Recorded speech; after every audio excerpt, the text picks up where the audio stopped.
Los creativos, los diseñadores ya trabajan en el sector sanitario. Uno de ellos está hoy con nosotros. Su nombre, Manuel Martínez Torán.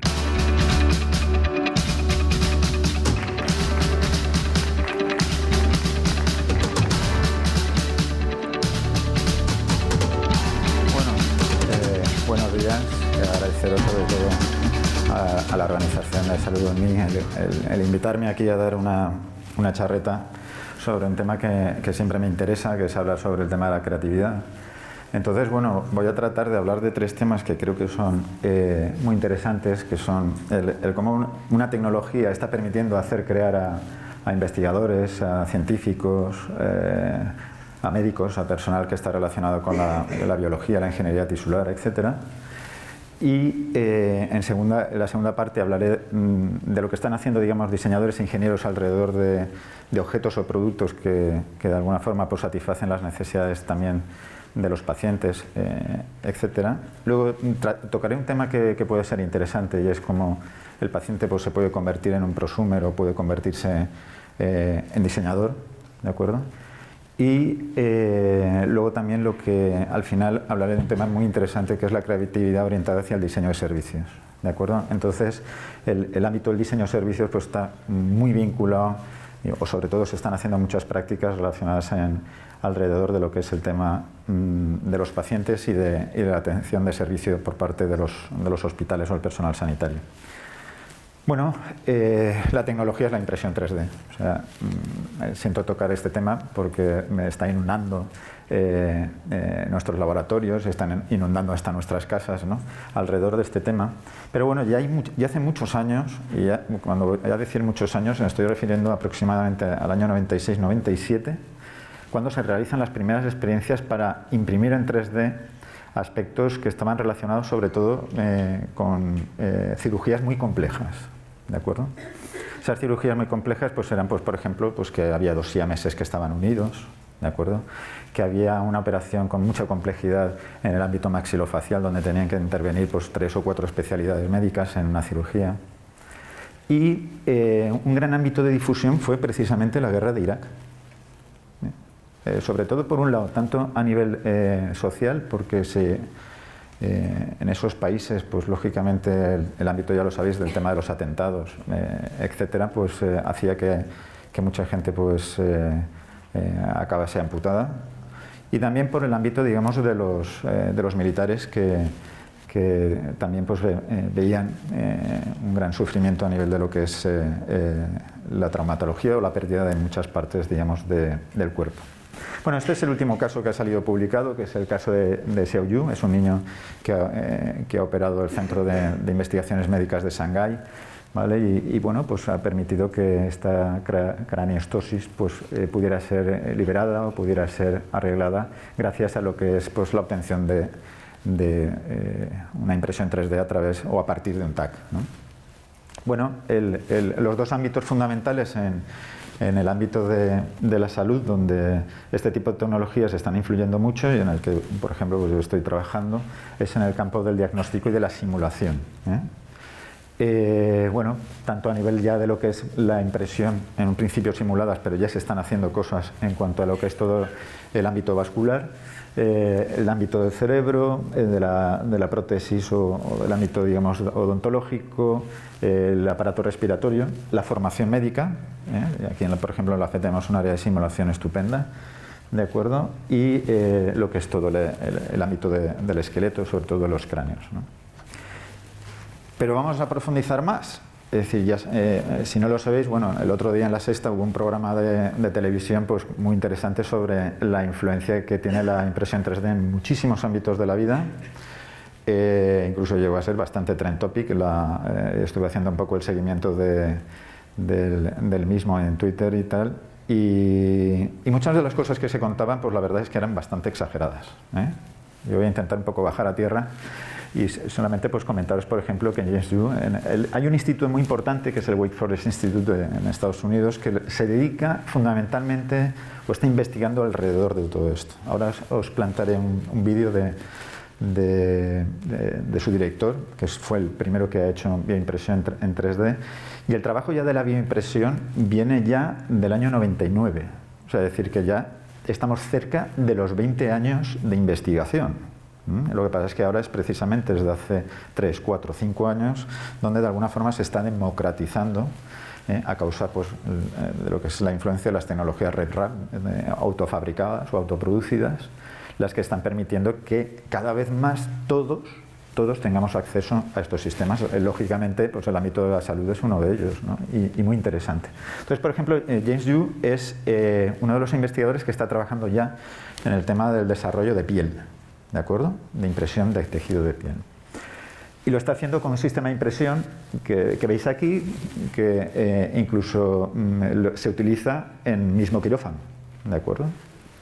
Es un sistema que en estos momentos, como sigue un proceso de investigación, pues no hay mucho todavía escrito, ni siquiera en papers, ¿de acuerdo? Con lo cual, de todas formas sí que os puedo decir que hay otros grupos de investigación. El otro día estuve con dos buenos amigos de la Universidad de Helsinki que han hecho ahora un posgrado, una estancia de postdoctorado, porque ya son dos investigadores muy importantes, que además son españoles, ¿de acuerdo? En Helsinki, ¿sabéis dónde está? Y esta gente está dejando alucinados, por ejemplo, a la industria farmacéutica japonesa, porque están ya trabajando en la impresión de tejido celular con sistemas que cuestan 2.000 euros.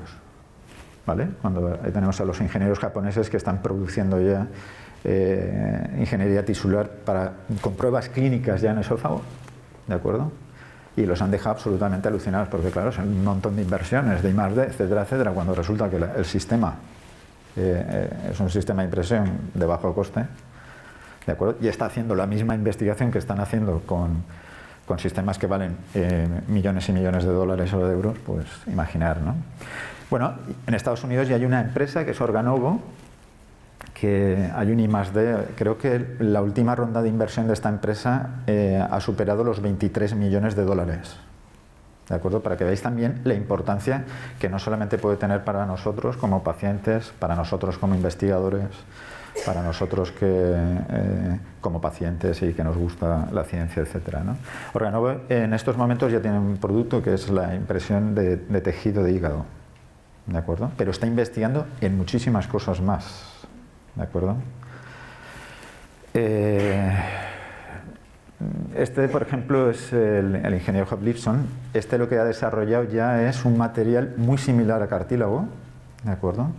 Que va a permitir en un futuro muy próximo, ¿de acuerdo? Ahora se está, por ejemplo, investigando, hay un caso que ha salido recientemente en Australia de una niña, ¿vale? En el que no solamente se le está haciendo la prótesis del oído, de la oreja, sino que se les va a construir. Y creo que va a participar Job Lipson en ese proyecto para realizarle todo el problema auditivo. Es decir, una niña que nació sorda, ¿de acuerdo? Y me imagino que no le llegaría el flujo sanguíneo, cualquier cosa tendría cuando era un feto con su madre y no pudo desarrollar uno de sus oídos, ¿no? Es de la Universidad de Cornell. Y en el instituto que os decía, en el Wake Forest Institute, está Antoni Atala, es el director. Antoni Atala es la primera persona que empezó a bioimprimir en 3D. Es verdad, lo que pasa es que no recuerdo, me disculparéis, de la persona que ya había hecho las primeras pruebas de bioimpresión, ¿de acuerdo? A principios de los 90, y lo hizo aprovechando una máquina una impresora de blanco y negro como las que tenemos en casa. ¿De acuerdo? Os voy a poner un vídeo. Cada vez vivimos más. Cada vez vivimos más. Tan solo en la última década se ha duplicado el número de pacientes que necesitan un trasplante de órganos. Pero en el mismo periodo, el número de tejidos y órganos trasplantados apenas ha aumentado un 1%. Cuando empezamos a trabajar en este área, la idea era: ¿cómo podemos crear un tejido que sobreviva? ¿Cómo podemos crear un órgano que funcione? Tras muchos estudios en el transcurso de muchos años, finalmente conseguimos implantar el primer órgano en un paciente, pero esto se hacía a mano.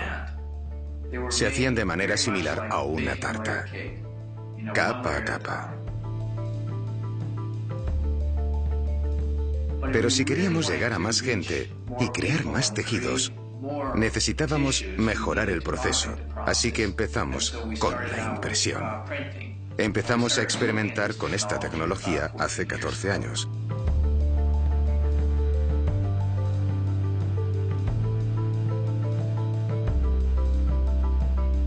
Es como una impresora de tinta normal. Básicamente, lo que hacen es imprimir tinta sobre un trozo de papel. Nosotros imprimimos células, pero estas se imprimen en el mismo trozo de papel una y otra vez, hasta construir una estructura que sea tridimensional. El sistema de bioimpresión que hemos desarrollado debe cumplir una serie de características. La primera es la capacidad de ser preciso, de poner las células justo donde sea necesario. La segunda característica es que pueda utilizar biotinta. Básicamente son materiales que permitirán que el tejido impreso posea integridad estructural, de manera que mantenga la forma y su función.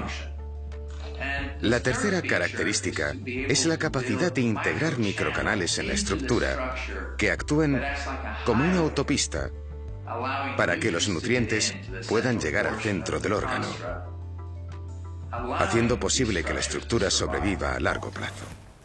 Bueno, hay otras líneas de investigación, no solamente están basadas en el concepto de biotinta, del que ha hablado Atala, ¿no? Hay otras líneas de investigación que prefieren imprimir una parte de un órgano completo de tejido humano vivo y poder desarrollarla, o poder, por ejemplo, imprimir, esto creo que está desarrollado en la Universidad de Washington, que estos colegas que os decía en la Universidad de Helsinki siguen en esta línea, que por ejemplo pues han conseguido desarrollar en una impresión 3D pues aproximadamente una columna de 6 milímetros de células, etcétera, ¿no? O la existencia del biopen, ¿vale? Es un proyecto que arrancó en el año 2014 y que tiene dos salidas de extrusión o de inyección. Uno extruye un biopolímero y otra lo que hace es añadirle un gel protector y lo que hacen es tratar de reconstruir la parte ósea perdida, descalcificada o generada a través de algún tipo de tumor o problema en el hueso, ¿no? Esto está desarrollado en una universidad en Australia, la Universidad de Wollongong. Y luego, pues en la segunda parte, digamos, un poco de mi exposición está basada en lo que de alguna forma, pues gente creativa, diseñadores, ingenieros, pues consiguen para facilitar, mejorar la vida de las personas, ¿no? Entonces, pues puedo empezar, ya sabéis que hay un premio Príncipe Felipe, bueno, ¿no? Ahora es princesa de Asturias, ¿no? Que el ingeniero este del MIT que se está desarrollando sus propias prótesis, ¿no? A raíz de su experiencia personal, y está haciendo que muchísima gente pues tenga una esperanza estupenda. Si escucháis un TED, que es un fenómeno muy similar a este, podréis ver cómo al final de una de sus intervenciones aparece una de las chicas que sufrieron el atentado en Estados Unidos del maratón, ¿de acuerdo? Y vuelve a bailar, ¿no? Dice, la esperanza de vida y de la esperanza de calidad de vida es importantísimo, ¿no? Esto es un diseñador, William Root, que lo que ha generado es un proyecto que se llama el Exoprosthetic Leg, es decir, la pierna exoprostética, que tiene una intención de ir más allá de lo que es simplemente la prótesis, sino incluirla dentro de un ámbito como es el estético, ¿no? Algo curioso. O uno de los últimos proyectos que también ha salido últimamente en televisión, porque la chica que tuvo una parálisis muy importante, hacia la que se le llevó se le diseñó este tipo de exoesqueleto, es decir, se está personalizando ya este tipo de prótesis o exoprótesis, ¿de acuerdo? Se hizo para Exobionics, una empresa de California, y bueno, pues esta chica pues disfrutó de un viaje o de una estancia en Budapest, pudiendo andar de nuevo después de 6, 7 u 8 años sin poder hacerlo, ¿no? Y bueno, además es una gran deportista. Bueno, vamos a tener una empresa muy cercana como es Exobate, pero Orthotic también es otra empresa que está dentro de la línea de Exobate. Ellos, lo que pasa es que la única diferencia es que imprimen, bueno, única, hay varias diferencias, pero una de ellas es que imprimen con otro sistema de impresión. y es una empresa generada que parte de un diseñador, es decir, que además ha diseñado el negocio, que era un poco la cosa que es la más interesante. Además incorporan o están desarrollando una serie de patentes como wearables, que lo que permiten pues, es a través en este caso, por ejemplo, del ultrasonido, mejorar aproximadamente, si no me equivoco, en un 80% lo que es la calidad de regeneración de volver a que el hueso que ha sufrido vuelva a tener una situación como la que tenía anteriormente e incluso también en menor tiempo, ¿no? Pero hay cosas que, por ejemplo, me llaman muchísimo la atención, y es que haya chavales como este, de 24 años, que se consiga hacer su propia férula dental, ¿vale? Porque tienen los dientes que tienen los adolescentes, ¿no? Y al final, pues viendo lo cara que era y la necesidad que tiene que invertir, ya sabéis, en Estados Unidos, lo que tienes que pagar para estudiar, etcétera, etcétera, pues bueno, este chico salió a los medios de comunicación con algo tan sencillo como el poderse autoproducirse su propia prótesis. Es la única foto que he conseguido de él, o sea, porque tampoco es un tío tan famoso. Pero lo que está sucediendo es algo que es muy interesante, y es que nuestros hijos, nuestros niños, se estén diseñando las prótesis para sus amigos, ¿de acuerdo? Yo os pongo el ejemplo que salía en el programa de La Sexta, ¿de acuerdo? Hi ha una part molt important que és d'investigació i de navegar per internet a veure les possibilitats que ens ofereix la impressió 3D. Vam veure que un dels usos que se li donen és per fer pròtesis de baix cost, i nosaltres teníem en aquest cas la nena, la Màriam de P5, que li faria falta, i vam veure si érem capaços de fer-ho, i vam fer tota la investigació, de buscar un disseny que s'adaptés, d'adequar-ho a les seves mesures, i en principi sembla que està contenta que ha funcionat. Doncs el nostre professor de disseny va anar buscant a una pàgina web dissenys per imprimir, i va trobar la mà, i el Guillem i a mi ens va dir: podeu fer una mà per la nena? I llavors doncs la vam escalar. Els primers dies, sobretot, era com tot... Clar, ella veia els seus avenços i com és tan trempada, tan espavilada, doncs mira, que puc agafar el plàtan. I tothom, uau, Màriam! Era com una il·lusió col·lectiva, no poder fer-ho, poder agafar la jaqueta, agafar el plàtan, aguantar el paper... Doncs molt contenta. I ens demana que el polze estigui una mica més obert perquè la pinça la pugui fer de manera més efectiva. I com que li dona molt d'ús, en alguna ocasió hi ha alguna falange que se li ha sortit, no? Jo portaria una mà molt forta i que el dit sea molt forta per a jugar i és color lila.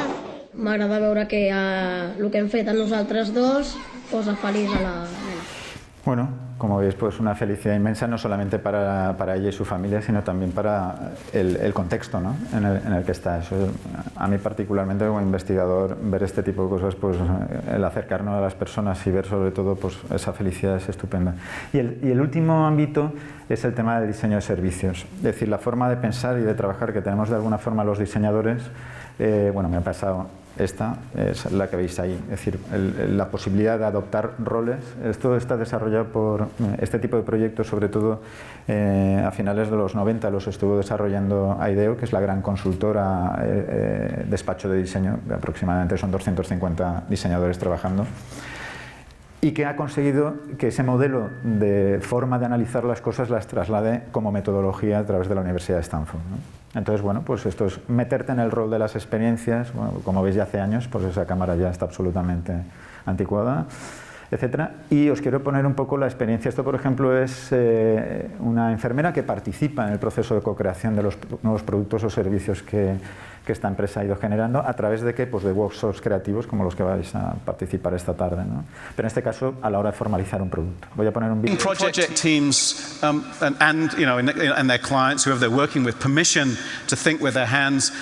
Quite complex ideas can go from spring into life and go right through to execution much more easily. This is a nurse using a very simple, as you can see, kind of plasticine prototype, explaining what she wants out of a portable global information system to a team of technologists and designers that are working with her in a hospital. And just having this very simple prototype allows her to talk about what she wants in a much more powerful way. And of course, by building quick prototypes, we can get out and test our ideas with consumers and users much more quickly than if we're trying to describe them through. Bueno, Tim Brown es el gerente de esta macro empresa, ¿no? Que para nosotros pues, es un modelo para todo el mundo, ¿no?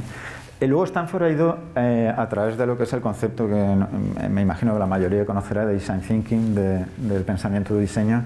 Stanford, por ejemplo, ha ido desarrollando procesos o métodos donde, por ejemplo, pues estáis viendo que no solamente es una cuestión de adoptar métodos como la introducción o el juego de rol, sino también el tema de prototipar las experiencias, la observación etnográfica de cómo trabajan el personal sanitario desde una operación hasta el servicio, etcétera, ¿no? Y han identificado pues, formas nuevas de poder trabajar. Esto es un workshop que estuve desarrollando con unos directivos de Bogotá, bueno, gente que se estaba formando como directivo, como administrativo en el sector sanitario, ¿de acuerdo? Entonces lo que estábamos haciendo es jugar de una forma seria sobre cómo pues llegaba el enfermo y era atendido, ¿no? No es que quiera decir que también poníamos la cara buena, ¿eh? Hay proyectos sociales que se están prototipando. Esto es un proyecto de Fruit Design, que es un estudio de diseño también histórico europeo, que ha trabajado en el prototipado de un proyecto muy interesante con Save the Children y con UNICEF, de crear una especie de kit, botiquín, para ayudar en una primera instancia a hacer asistencia a gente en Uganda con problemas que empiezan a aparecer de malaria, de diarrea, etcétera, etcétera. Y entonces, digamos, esta especie de kit es llevada a una persona importante de la comunidad, que es formada dentro de una formación para formadores, para que se convierta, digamos, en la atención sanitaria a la cual pues, todavía no puede haber una asistencia primaria, una asistencia a la hora de llegar, ¿no? Eso ha partido a través de un diseño de servicios, de un análisis, como veis ahí ya está infografiado, donde se establecen todas las relaciones entre las personas o los agentes que intervienen en un proceso. Aquí Philips a otro nivel, es decir, Philips ya está creando productos, pero no a través de un planteamiento tecnológico, sino como punto de partida de lo que necesita el personal sanitario, los médicos y los pacientes, ¿no? Esto, por ejemplo, pues lo hicimos, algo parecido a esto pues lo hicimos ahora en septiembre, hace poco, con el área de traumatológica, a la hora de cómo acometen intervenciones de tipo oncológico, para curar o tratar cánceres de hueso, ¿no? Y de ahí salen un montón de ideas, o sea, un montón de ideas que se multiplican a medida que interviene más gente y bueno, pues son muy interesantes porque te das cuenta que aparecen cosas que hay que resolver. Es decir, gracias a Dios pues tenemos que darle la vuelta un poco a esto y podemos conseguir que solucionemos muchos problemas. Entonces, como conclusiones, hay muchos tratamientos, herramientas y dispositivos que evidentemente nos ayudan a las personas y a nuestra salud. ¿Habéis visto alguna de ellas? ¿Estáis viendo alguna de ellas en el día de hoy? Es bueno mezclar tecnología, salud y creatividad, no me cabe la menor duda. Estamos en un momento en el que ya hablamos de medicina personalizada o medicina de precisión, ya se están acuñando este tipo de conceptos o de términos. Es muy importante la co-creación, es decir, aparte de que no estamos solos, es muy importante que haya un espíritu de colaborativo y de co-creación y de escuchar a todas aquellas personas que, como veis, intervienen en el proceso. Es muy importante para ello hacer sesiones de creatividad. Creo que podemos integrar la creatividad o esos ámbitos de creatividad también en el ámbito de la gestión, la administración y de las tomas de decisión. Y sobre todo pues, en productos y servicios relacionados con la salud. Y lo primero siempre pues, es pensar en las personas. Y con esto termino.